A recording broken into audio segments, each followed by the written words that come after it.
Hey y'all.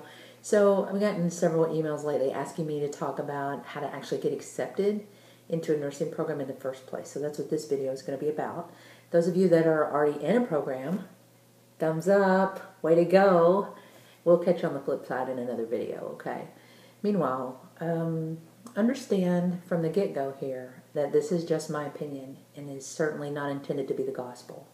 You figure out what your program wants and do those things, all right? This is just what I did. Programs are real different, so you need to make really super sure that you understand all the requirements for the particular program you're trying to get into. More importantly, try to understand the exclusion criteria. Like, if you don't have a 4.0, are you going to get into this program at all? Or even if you make straight A's, will they put you in the no, not now pile because you don't have any volunteer service? Do they give people more preference if their prerequisites were taken at that particular university?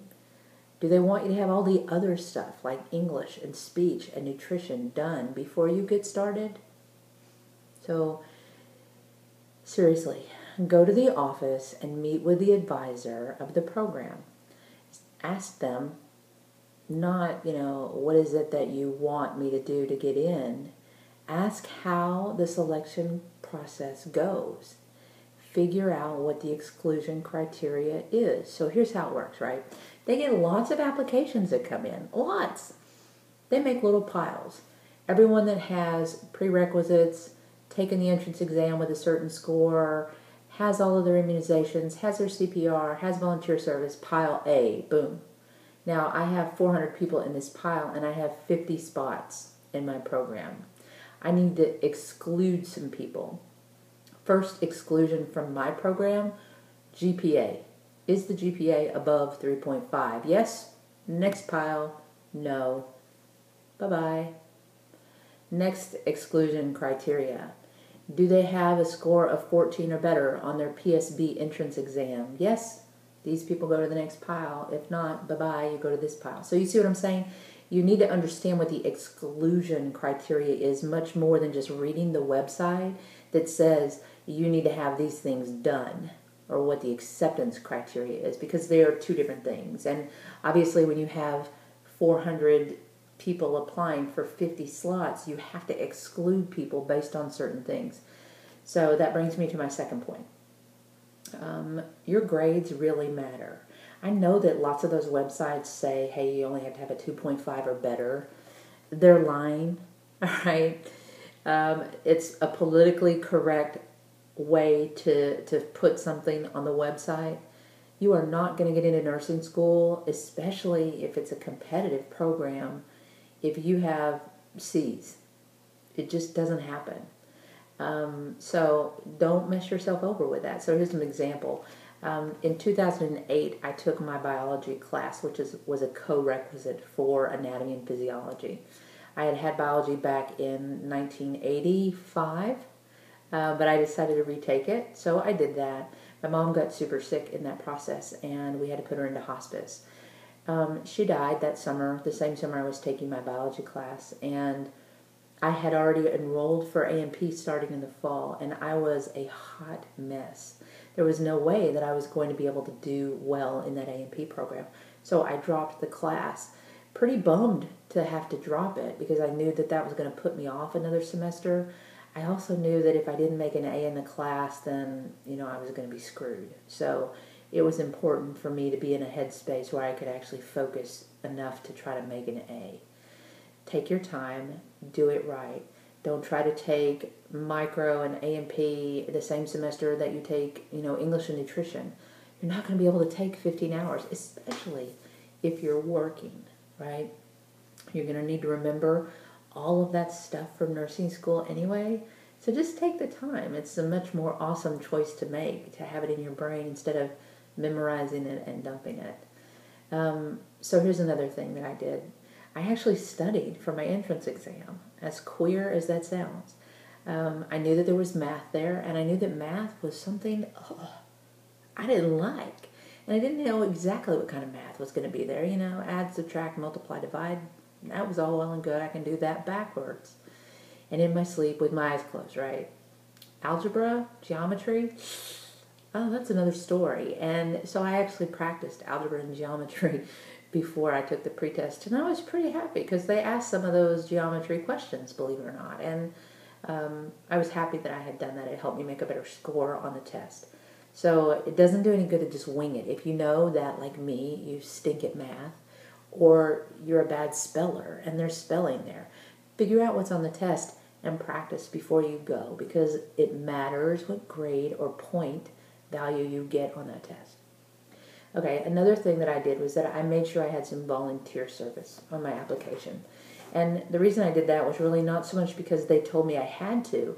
It was because they said it would be nice if you had volunteer service. So I thought that while they used that word nice, that was probably like a top secret way for them to say this is an exclusion criteria.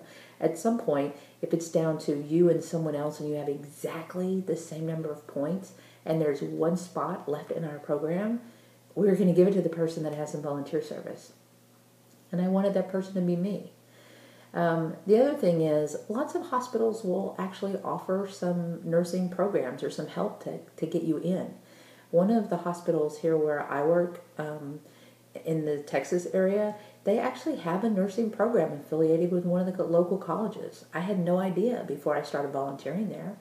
And if you take the prerequisites, just by virtue of the fact that you work there, you get accepted into the program. That's kind of cool, huh? Not only that, but you get a job when you get out somewhere within the system. That is even cooler. So unless you volunteer and get kind of up close inside with all those medical peeps, then you really might not know that that opportunity exists.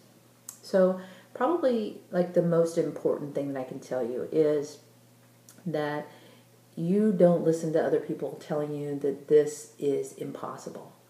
It is really important that you think positive in this process. So here's my example of think positive.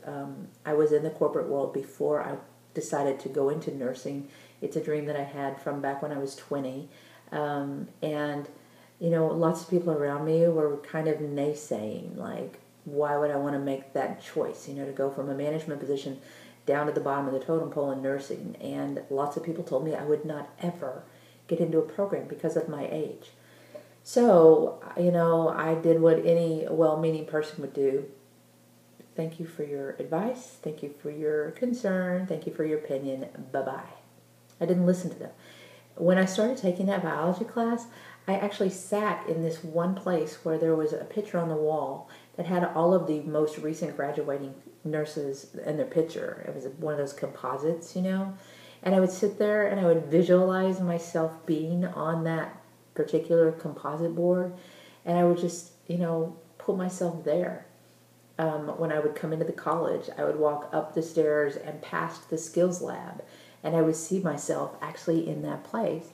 And while it kind of sounds corny, I really believe that it helped me a lot. It's really not impossible to get into nursing school. You just sort of have to take your time and understand exactly what it is they want. If it's important that your vaccinations are done before you ever get accepted, if that's what they want, then you need to make sure you do that. Once you submit your information, it's important for you to follow up and make sure that they got your information. It's going to totally stink if for some reason your PSB score or your entrance exam score was misplaced. Wow, and you get overlooked just because of that. You don't want that to happen. You don't want to surround yourself with people that tell you that you can't do it. You don't want to think that you can't do it. Anyway, so I've lectured you quite enough about that, I think. I believe that if you just have the right mindset and you work super hard at your prerequisite classes, you're going to be able to get into nursing school. I believe there are a lot of options. Me personally, there are 10 nursing schools within a 150-mile radius of where I live. Because of my age, I wanted to make sure that I got into a program. So I took my time and I took all of my 5 prerequisite classes before I ever applied. I made sure that I had an A in all of those classes. That meant I took one class a semester. I already had all of the other prerequisites that are not the ones they require, but part of the degree, like English and nutrition and speech and your electives and all that. I had already done those. So when I actually was going to start school, I would only be doing nursing classes. Believe it or not, that's important to the nursing people. They want you focused on nursing, not English or nutrition. So also another tip that I may give you is if you can possibly apply for more than one program at the same time. I did. I applied for 5 to start the same semester. Again, because I'm a little bit older, I wanted to make sure I got accepted. I did not have time to play. And I actually got accepted into 3 of those programs, but I was really diligent about going and talking to the advisor and asking about the selection process and what the exclusion criteria was. I wanted to know that. Anyway, I know that you guys are going to get into the perfect program for you. Don't be worried. Just do the work. It will all work out the way it's supposed to for you. And I look forward to talking to you once you are actually in a program and rocking it out. Later, you guys. I know you're going to be awesome nurses.